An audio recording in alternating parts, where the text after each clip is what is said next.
Shalom, shalom, chers frères et sœurs. Je suis la servante de Dieu, Madeleine Flan. Je suis là ce soir pour un témoignage sur le retard, un témoignage pour interpeller les frères et sœurs du danger des retards dans nos différents lieux de culte. Voilà. Le fait d'être en retard à nos prières, à nos rendez-vous au devant du Seigneur est vraiment un danger. Donc, j'ai décidé de partager ce témoignage avec vous pour vous fortifier aussi, comme j'ai été fortifiée à mon tour et que au travers de ce que je vais dire, le Seigneur m'a apporté la délivrance. Voilà. Donc, avant toute chose, nous allons prier, bien aimé, pour confier ce moment au Seigneur Jésus-Christ de Nazareth. Okay, donc, on ferme les yeux, on se dispose. Dieu Tout-Puissant, je bénis ton nom ce jour. Au Saint-Esprit de Dieu, Esprit de Dieu glorieux, je t'invite à prendre contrôle de ce moment, de ce lieu, de sanctifier toutes choses, de disposer les cœurs, les oreilles, afin que ce message, Père, fasse du bien à ton peuple, pour l'avancement de ton œuvre ici-bas. Que toute la gloire soit à toi. Au nom du Seigneur Jésus que j'ai prié. Amen. Amen, bien-aimé. Voilà. Donc, mon témoignage est le suivant. Quand je me suis convertie, j'ai accepté le Seigneur, c'est vrai, je partais, mais je n'étais pas trop ancrée dedans. Je faisais un pied dedans, un pied dehors. Donc, là où j'étais, la maison était près de l'église. Quelques mètres de l'église. Et le culte commençait à 8 heures. Voilà, le culte commençait à 8 heures. Quand je me réveille matin, je me réveille tôt, je me réveille matin, je suis là, je finis de manger, au lieu de prendre ma douche, m'apprêter pour le culte, non, je suis assise, je cause, je prends mon temps, je fais vraiment ce que j'avais à faire, sans toutefois me gêner, avec la conscience tranquille. Je suis là, je suis assise, et puisque l'église était près le lieu de prière était près de la maison, donc j'entendais la musique. Dès qu'on touche à la batterie, dès que j'entends, c'est en ce moment je me lève pour m'apprêter. Dès que les chantes commencent à chanter, c'est là je me lève pour aller sous la douche. Je vais aller sous la douche. Le temps de finir, c'est la femme, et nous prenons notre temps. Je prenais mon temps, je vais sous la douche, je finis, je vais prendre mon temps pour m'habiller et puis je vais prendre mon temps pour me maquiller. En ce temps, oui, bien aimé, j'étais accro du maquillage. J'étais esclave tout simplement du maquillage. Donc, voici que le culte commence à 8 heures, comme je l'ai dit. Le temps de tourner, de prendre mon temps, tranquille, vraiment. J'arrivais chaque fois à 10 heures à l'église. Ou bien 10 heures moins. Mais c'est que si j'arrivais chaque fois au moment où le peuple de Dieu se mettait en rang pour aller donner les offrandes. Et quand j'arrive, je me mets en même temps dans le rang et je vais donner mon offrande avant d'aller m'asseoir. C'était comme ça que je faisais. Je ne savais pas que c'était m'exposer à la colère du Seigneur. Donc, quand je parle ici de la colère du Seigneur, bien aimé, je vais prendre un verset seulement dans le livre de Jérémie pour appuyer le témoignage. Voici dans le livre de Jérémie 48, verset 10, qui dit « Maudit soit celui qui fait avec négligence l'œuvre de l'Éternel. Maudit soit celui qui éloigne son épée du carnage. » Gloire à Dieu. Donc voici le verset de Jérémie 48, verset 10, qui dit clairement que maudit soit tous ceux qui font l'œuvre de Dieu avec négligence. Comme je vous ai dit, je venais de me convertir, donc je ne savais pas que faire l'œuvre de Dieu avec négligence était m'exposer à une malédiction. Donc le Seigneur, dans sa bonté, il va m'aider à comprendre cela. Donc, comme je l'ai dit ce jour-là, j'ai pris ma douche, j'ai pris mon temps, je me suis habillée, et je ne vais pas partir sans me maquiller. Et quand la femme se maquille, elle va prendre tout son temps. Elle va être sûre et d'être bien maquillée parce qu'elle veut attirer le regard sur elle, elle veut être jolie, elle veut être vue. Voilà, voici l'objectif quand la femme se maquille. C'est pour être vue, c'est pour être jolie aux yeux des gens. Donc, je prenais vraiment mon temps, comme je l'ai dit, pour me maquiller, pour bien me maquiller. Et pendant ce temps, j'avais mis mon portable sur une chaîne chrétienne. J'écoutais l'émission qui passait en me maquillant. C'est ainsi que Dieu, dans sa bonté, l'émission que j'écoutais, il y avait un invité qui était venu aussi pour édifier le peuple de Dieu sur un message qu'il avait reçu. Donc, il venait pour rendre son témoignage, pour interpeller le peuple de Dieu sur le retard. Donc, je suis là, c'est vrai, j'étais en train de me maquiller, mais quand j'ai entendu retard, je me suis sentie tout de suite concernée. Donc, pendant que je me maquille, je me dispose pour écouter l'émission.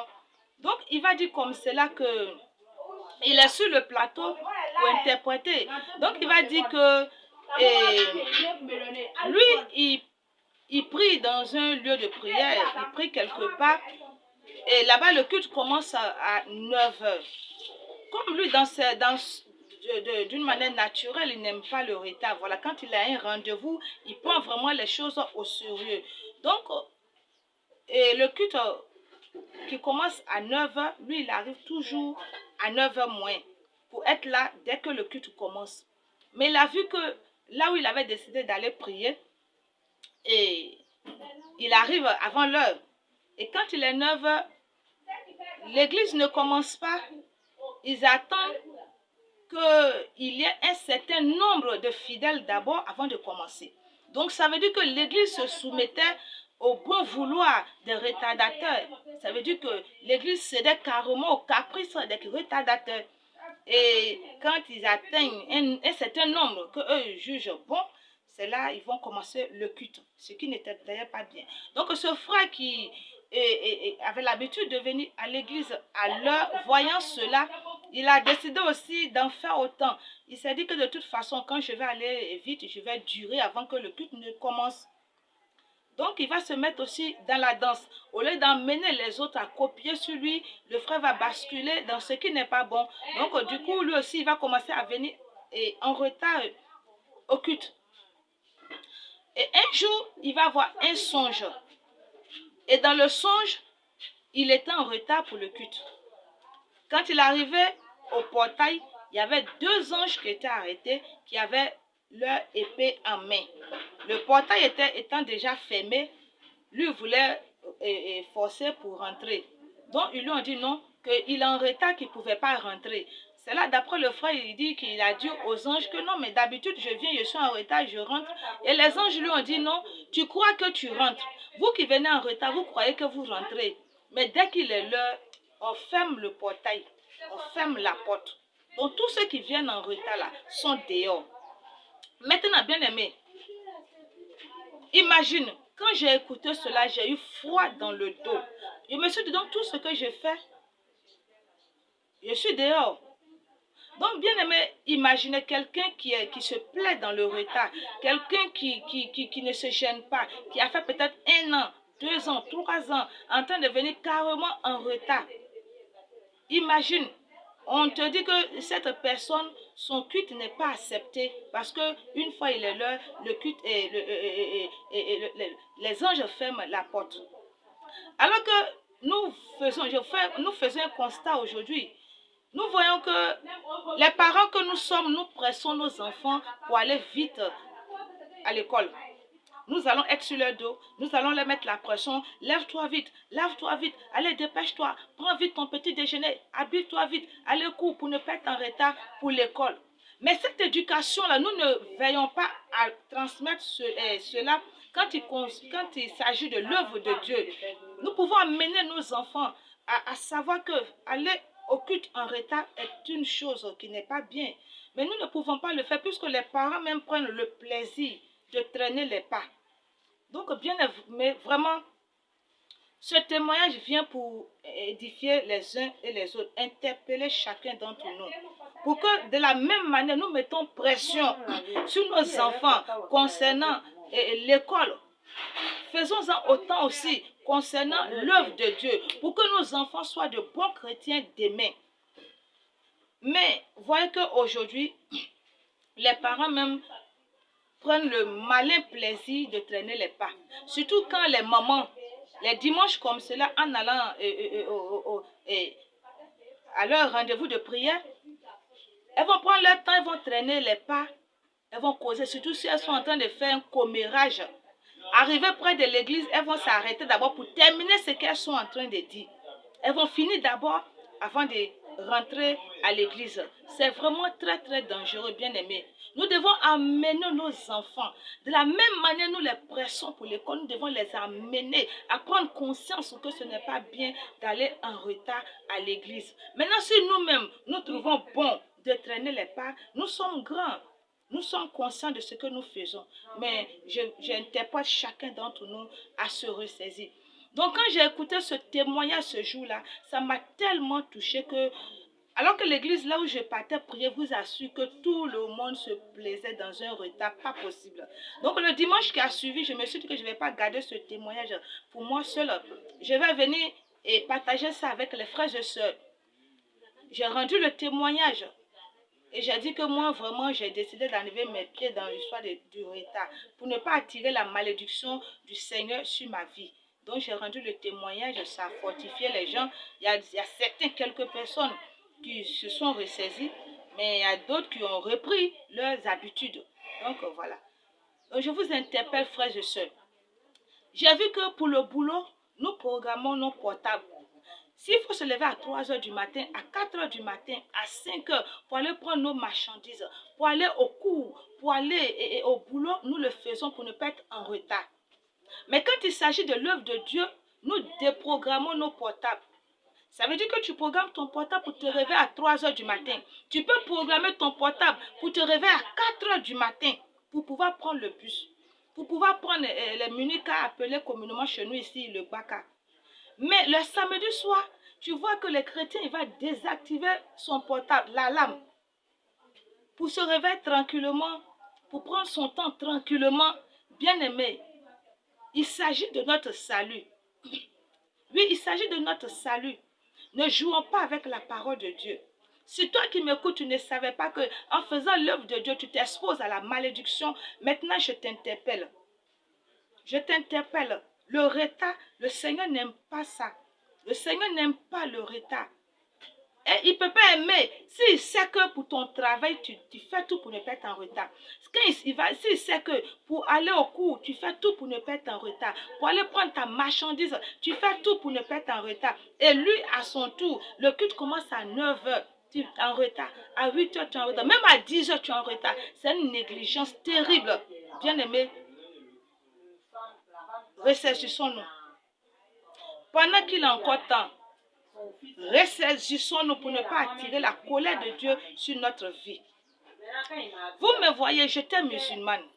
Je suis issue d'une famille musulmane. Le père, la mère étant musulmane, donc j'étais dedans. Voilà. Mais je vous assure, là-bas, ils n'ont pas de problème de retard. Je m'explique. Le vendredi, asseyez-vous et regardez. Si vous voyez une personne âgée qui est en retard, qui sait qu'il lui reste quelque temps, vous allez le voir en train de courir, en train de marcher, peu importe son âge. Il sera en train de marcher pour ne pas que la prière commence pendant que lui il est encore dehors. Il est zélé. Lui, il est zélé.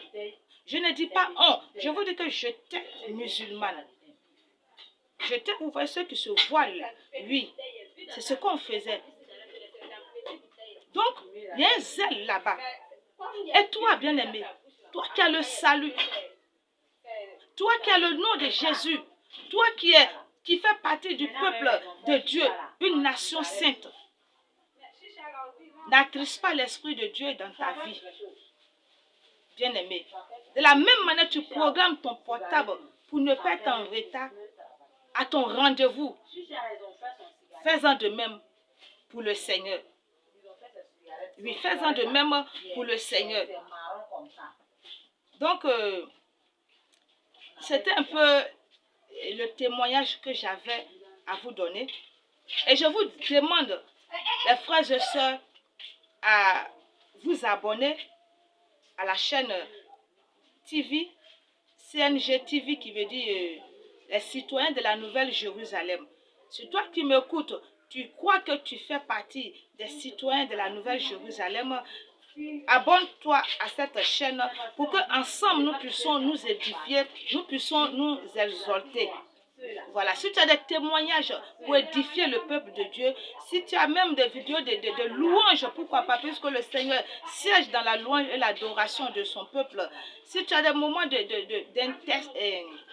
d'exhortation, des enseignements qui peuvent édifier le peuple de Dieu, fais-moi parvenir tes vidéos au numéro de WhatsApp de la chaîne CNG TV pour édifier les uns et les autres. Et je vous exhorte aussi à partager cette vidéo pour que nos frères et sœurs qui sont encore dans les liens de cette captivité, oui, parce que c'est un lien.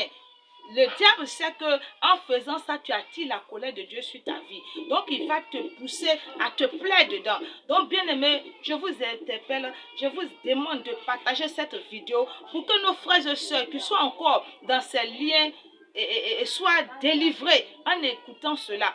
Je suis en train d'interpeller les uns les autres. Oui, les citoyens de la Nouvelle Jérusalem que nous sommes, sachant que l'heure est grave, le diable est à l'œuvre. Donc, partagez vraiment la vidéo et abonnez-vous pour que, parce qu'il y a encore d'autres témoignages. Il y a d'autres personnes qui sont prêtes à rendre leur témoignage, à me faire parvenir leurs vidéos. Donc, abonnez-vous pour ne pas rater ces vidéos qui viennent. Voilà. Donc, je vais terminer ce témoignage par un cantique. Nous allons demander au Seigneur de nous aider parce que ce n'est pas facile. Voilà, ce n'est pas facile. C'est un combat. Donc, nous allons demander au Saint-Esprit de nous fortifier, d'activer la flamme qui est en nous, afin que cette flamme devienne un brasier gigantesque pour l'avancement de l'œuvre de l'Éternel sur cette terre. Donc, comme je le disais, je vais prendre un cantique pour édifier. Donc, vous m'accompagnez. Prends ma main et conduis-moi. Prends ma main et conduis-moi. Prends ma main et conduis-moi, Seigneur. Prends ma main et conduis-moi. Je ne sais pas comment marcher. Moi, je ne sais pas comment marcher. Prends ma main et conduis-moi, Seigneur. Prends ma main et conduis-moi. Prends ma main et conduis-moi, Seigneur. Prends ma main et conduis-moi. Yeshua te tournemo. Yeshua benunemo. Yeshua dega benunemo. Yeshua benunemo. Yeshua benunemo. Yeshua benunemo. Name Jésus betanemo. Name Jésus benunemo. Prends ma main et conduis-moi. Prends ma main et conduis-moi. Seigneur mon Dieu, prends ma main. Prends ma main. Prends ma main et conduis-moi. Bien-aimés, demandons à notre Dieu de prendre notre main et de nous conduire. Voilà, pour sa gloire. Donc, comme je l'ai dit, c'était ce témoignage que j'avais pour aujourd'hui.